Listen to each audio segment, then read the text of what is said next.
Alright, pulling up to the second tour. Oh, this one. I could do some living in this one. I'm already sold. That's it. Good morning, ladies and gentlemen. It is 5 o'clock in the morning. As you know, it's time to grab some coffee, read a book, and get to work. It's officially showtime, ladies and gentlemen. I'm here just getting some gas. I'm about to wash my car because we have a preview appointment today. We have just arrived at the office. You can see the parking lot is empty because it is 7:32 a.m. and nobody's here until probably 8:30, I would guess. And we got a few things going on today. It is a Tuesday, folks, which means it's not cleaning day, but it's a special type of Tuesday. I'm gonna call it Clean Out Tuesday. Here's why. I'm going out of town first thing in the morning tomorrow, which is Wednesday, and I will not be back in Illinois until Monday morning, which means real estate has to take a little bit of a pause. So I have to start making arrangements. So as an agent, when you're going out of town, your business does not stop, right? Your clients are still looking at houses. You know, your sellers are still planning to sell, so you got to accommodate all the showings. There's a lot going on. That's why as a real estate agent, you're not really a business owner until you can completely separate yourself from that side of the business, which I am not. And this is why you want to have incredible relationships in the real estate industry and have some friends that are real estate agents, because when I go out of town, I have a bunch of people that be more than happy to help me out, because when they're out of town, I'm more than happy to help them out. You see, it's a give and take. We help each other out, and that's why I always say go to the office and start establishing relationships with your fellow agents. It is huge. My left eye is on fire right now. I don't know if this is like a LASIK side effect or because my left eye is always dry, but it is on fire. Oh, all right, that helps. These eye drops are like crack cocaine to my eyeballs, I'll tell you right now. Here's what's going on today. We have a preview appointment at 1 p.m. It's actually a highly qualified appointment, and I'm pretty confident they're gonna listen in a couple of weeks. So I wanted to get there face to face and actually have a conversation with them. That's what's gonna happen at 1 o'clock. Until then, we're gonna do a lot of cleanup work, a few follow-ups, and I'm still debating on how I should prospect. Because the basis of my prospecting is basically setting up these preview appointments. Since I won't be here, it doesn't make sense for me to keep calling. And if I don't call, then when I get back on that Monday morning, I'm gonna have 300 people to call, and I'm gonna start procrastinating, and it's gonna be a death of me. I know myself, the power of self-awareness, and I know it's not something I'm gonna do. So what I will most likely end up doing is I'm going to call today, but I'm gonna switch up the script from trying to set the preview appointment to figuring out to work with buyer's agent, seeing out the timeline to when they're gonna list with an agent, and ask them for school I stay in touch. That way I can kind of weed out all the people who are not really serious, who are not interested in working with an agent, and I can maybe start the follow-up chain of people who are serious. It is 7:42, which means the new vlog, by the time you're watching this, the new vlog is up. I edited it last night, and it's gonna go up tonight. On other news, I just went viral on TikTok again. I don't want to use the word viral, but you tell me. 140,000 views in 4 days or something like that. So I'm super excited about that, and I wanted to share exactly how I'm able to do this, because this is my 9th or 10th time actually getting over 80,000 views on a video. And the way I do it is, number one, I literally just do whatever Gary Vee says. That's number one. Number two is I'll consume the content, right? And when you're consuming it on a daily basis, you kind of notice the trends before they really blow up and all the big people take over and you're no longer shown.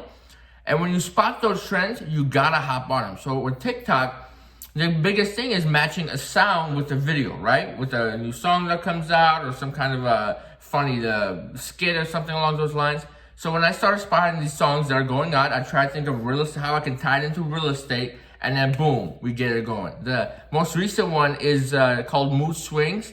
And if you have the TikTok, go follow me. It's the same Energy Realty. Watch it. I think you'll enjoy it. It's super simple, but it's got 140,000 views, and I promise you some of the people watching this vlog are from TikTok. So if you're from TikTok, leave it in the comments so we can get to know you. If you don't know, I respond to all of the comments. And while you're commenting, please hit that like button for me and then subscribe to the channel for more magical videos like this, because these take a lot of time. And as long as you keep showing me love, I'm gonna keep making them. Folks, hello? It's a voicemail. And that concludes the call session for today. I forgot to record it, but there was only 3 people. One of them picked up. He wasn't very interested, and we kept it moving. So that's all it is. Now it is 9:29. I really don't know what I'm gonna do, because Not much I can do. Everything's already been done. The home inspection for the deal I had put under contract is scheduled for tomorrow. I don't have to be there. All my showings are accounted for. I remember what we can do. We have a preview appointment at 1 o'clock. So best get prepared for that. Confirm the appointment number 1, then start the prep work. For you all, I recommend if you're setting up a preview appointment, don't do any work until you have confirmed the appointment in the morning. So that way you're not wasting your time doing something that's gonna get canceled or postponed. People, here's what's happening. It's 10:45 a.m. in the morning. I've gotten all the things I need to get done. There's really nothing else to do. I have a 1 p.m. preview appointment. All my leads have been accounted for. All my work is taken care of, right? So what I'm going to do instead is we're going to have some fun. Me and you, we're going to go on broker tours together. I got 3 houses. One is 1.8, one is 1.6, and the other is $2.8 million. And one of the best markets here in Chicago. We're going to go check those out. I'm going to bring you with me. But before that, we are going to go to a bookstore. What are we going to do at a bookstore? We're going to buy a book. All right, unfortunately, the Barnes & Noble did not have the book in stock. They'll get it in a couple of days, but I already have it on Amazon. I'm trying to get it before my trip. This is the first house of the day. This is the 2.5 million one right here. You can take a quick peek. I didn't get a chance to record the inside. There's so many people in there, and they kept talking, so I just figured I'd record the outside. This is another nice house. All right, pulling up to the second tour. Oh, this one. I could do some living in this one. I'm already sold. That's it, done. It even looks better from upstairs. My God. It's so light and eerie in this house, you know? So true. All right, this is the master bathroom. It appears that leads into a walk-in closet. All right, people, this was a nice house. Now we're gonna go over to the one down the street. I like the piano. Nice little touch, you know? The owner's a really great pianist. Are they really? Yeah, he is.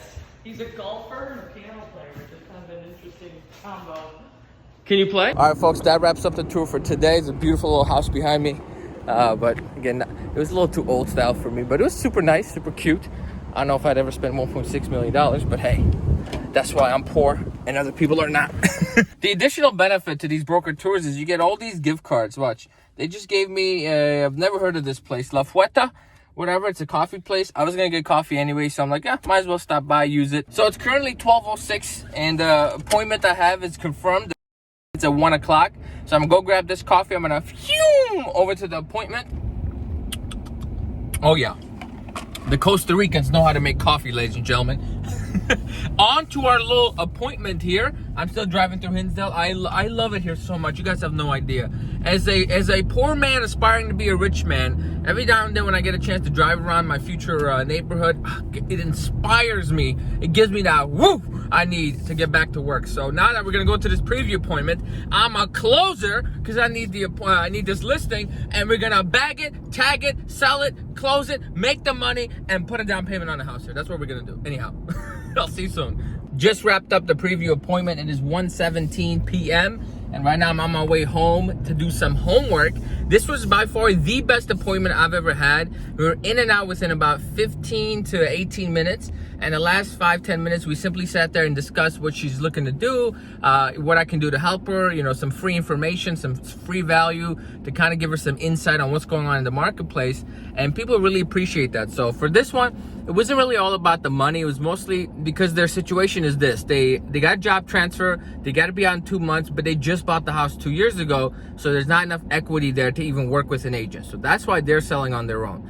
So she was a super nice lady, so I kind of sat down with her. I kind of guided her through exactly what to do, and I let her know she could use me as a resource. And that's simply all you have to do, right? And I'm gonna bring value, and I'm gonna stay in touch. If a time comes that my services are needed, I will be there. If it doesn't, no big deal. There's no attachment to the result, right? That's what we're taught. So I'm gonna go home now. I'm gonna prepare a net sheet for her.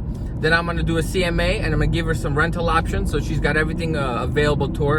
And this is how you differentiate yourself from the pack, by asking the right questions, figuring out exactly what their needs are, right? Where can you bring the value? And you figure that out by asking, right?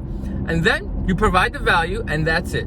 That's it. You've set yourself apart. We have a haircut scheduled at 2:30. That is very important. As you can see, as handsome as I look today, I'm gonna look much better in about an hour. So we are on our way over to get this haircut at 2:30. It's currently 2:16. And I didn't get much work done over the last 30 minutes because I just got 2 clients. Somebody messaged me from Facebook from one of the Facebook groups that somebody had tagged me in. Then one of you guys, shout out to Robert, just referred me a client who's looking to sell their condo here. Thank you, Robert from Milwaukee. You're the best. So that's always good news when you go home to do some homework and you discover you get 2 brand new clients. Now, let's go get this haircut and we're gonna be looking so fresh in about 45 minutes. All right, I have made it. I'm here to get this haircut and I just realized I forgot to eat food today. That's what happens when you're busy, folks. Hello, ladies and gentlemen. I am a new man. Look at, whew. And I want to take a couple of minutes to kind of discuss what happened the last 10 minutes. I got a phone call from a seller. He was very upset in the beginning of the phone call, but we handled it. I'm going to show you how we handled it. And then I'm going to explain to you why I comfortably pay $50 every time I get a haircut plus tip.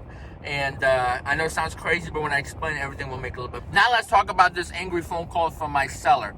We had just put the place under contract, did the inspection, and the buyers put in their repair request, which every single time, there's always something that the seller is upset that they're asking for, right? So I'm expecting to have a little uncomfortable conversation.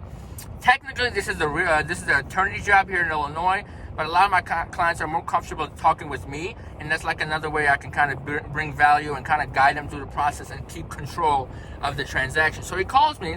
He's like, they're asking for this, they're doing that. He gets super upset. You know, this guy's he's an emotional guy. He's super nice, but you know, he gets mad super quickly, and then he starts rationalizing things, right?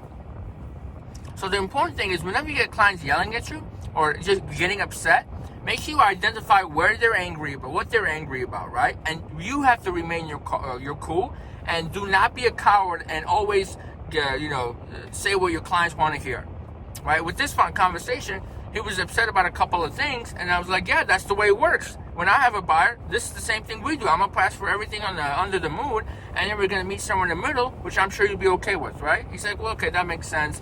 And then we left on a good note, right? So when you're dealing with upset clients, number one, just expect it. That makes it a lot easier. And then don't let their emotions get you emotional.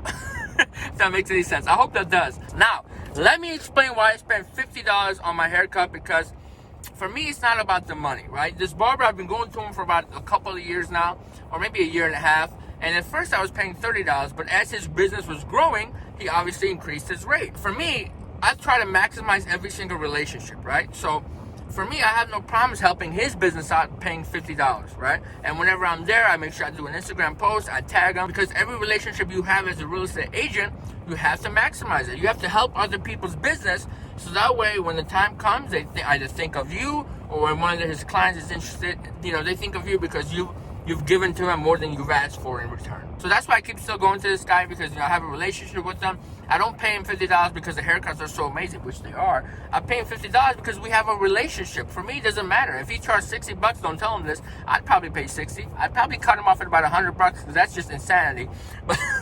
But that's kind of the purpose behind it, right? Also, I don't very much mind paying $50 every single haircut, because guess who else is going to pay the same $50?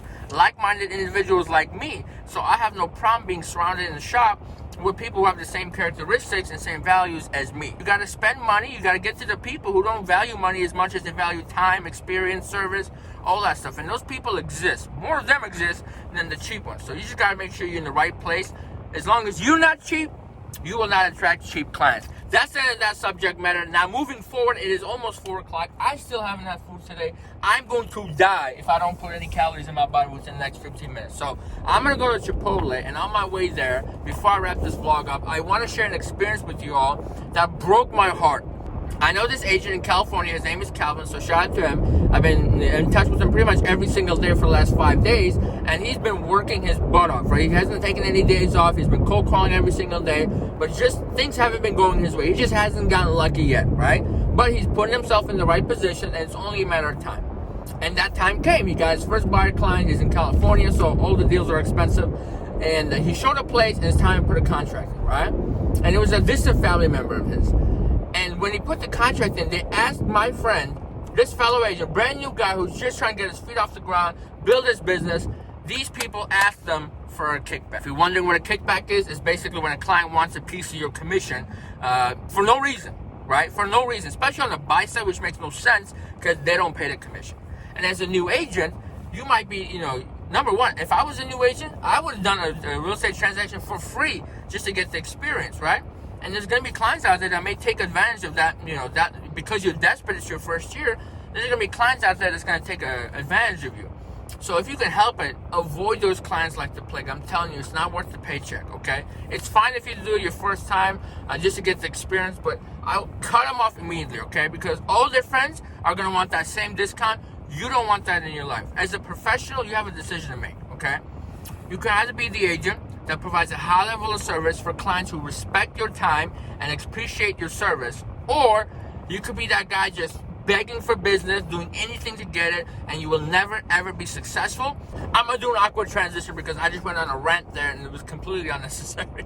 But long story short, as a new agent, these clients may come up to you. You know, if they're family, you may have to work with them. But if they're not family, listen, don't waste your time building a relationship with somebody. It's gonna undercut your services. There's so many people out there, incredible people, who have no problem paying you what you're worth, right? So instead of wasting time working with these bums, okay, that don't appreciate what you're doing, spend that time bettering yourself, your skill set, increase your value in the marketplace, and then those clients will flock to you and they will want to work with you. And those are the clients you want. And I'm telling you, since I started doing that, I enjoy my job so much more because I don't deal with clients I don't like. Actually, from day one, I never dealt with clients I don't like. For me, I know, hence why I pay $50 for these haircuts. I don't care about the money aspect. For me, it's just whatever. It's a number. I'll make more. I know I'm broke, but I'll figure it out, right? I don't value it as much. And you want to have clients like that who don't really value money as much as they value experience. Oh my God, Lamborghini! Woo! Sorry, I'm a car man. That touched my soul. Anyhow, that's it. Please like, comment, subscribe. I will catch y'all on the upside.